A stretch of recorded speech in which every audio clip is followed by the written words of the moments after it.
Okay, so we're going back for our next tutorial. It's a quick tutorial, just basically learn a couple more things that you're going to need to do your next project.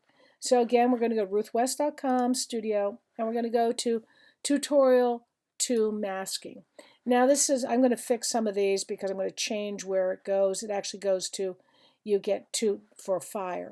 But we're going to open each one of these, and we're going to right click on them, save image as. And again, I'm going to put them inside my working folder. I'm going to make a new folder, call it tutorial 2. Hit create, save that. And you'll notice all these pictures are pictures I've taken. Now the reason I use my own pictures is because I don't have to worry about copyright. So doing your own pictures has a lot to be said for them. So I got face. Now there's one image I did take from the internet in this group, and that is moon. All right, so I've got all my 3 images in there. I'm going to go to Photoshop. Oh, I'm going to close all those. Okay, and I'm going to file open. I'm going to go to my web, tutorial 2, and I'm just going to click on the first one and hold the shift key, click on the last one, and open them all up. Okay, now they're all open. We're going to be working primarily in face. And what we're going to be doing is, the first thing we're going to do is we're going to grab fire. Now we're just going to grab the whole of fire. I just pulled across using the square marquee, copying it. And I'm going to take it over to face, Control V. Okay, now it fits over the top of it. I'm going to add a masking layer to this. And instead of just sort of using the brush or the eraser to get out of it, I'm going to do something different. We're going to use a gradient fill to change this.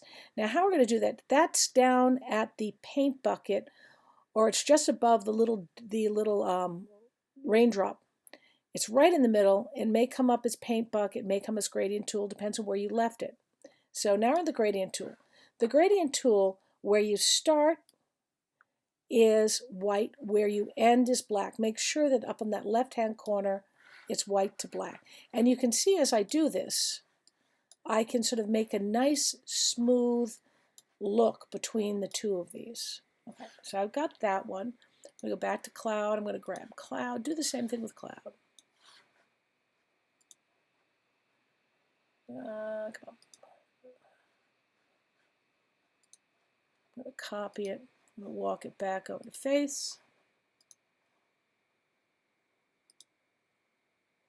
And I'm going to do the same thing. I'm going to add the masking layer. I'm going to use the gradient, making sure that the gradient is set to black and white. For some reason, it's not coming up black and white, so I'm going to make sure that it is black and white. Is it going to work? Let's see. Yeah, it's working. So I'm going to play with this and get this so it's sort of visually interesting.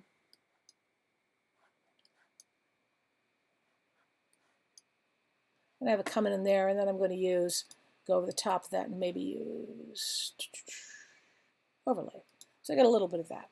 Last but not least, I'm going to take in my moon.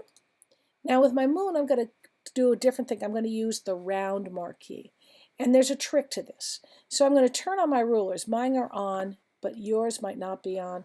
So you're going to go down here to View, Rulers. Make sure that's checked.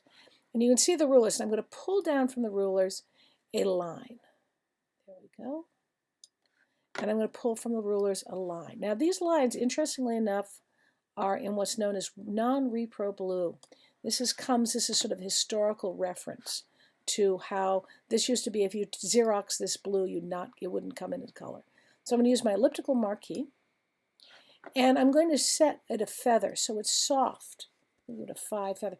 Remember to use your feather a lot of time to just make your edges soft so it's not a clipped edge. So I'm starting there and I'm pulling out, pulling out, I'm pulling out, and that gives me a perfect circle on that. Edit, copy, going to go over to my face, edit, paste. And I'm going to free transform, Command T. I'm going to make it an eye. And you can see how soft it is there. All right, so that's number one. File, save as, and we're going to call this masking 1. And then you're going to do a second one. You're going to do the same thing again. You're going to play with these. So you're going to end up with 2.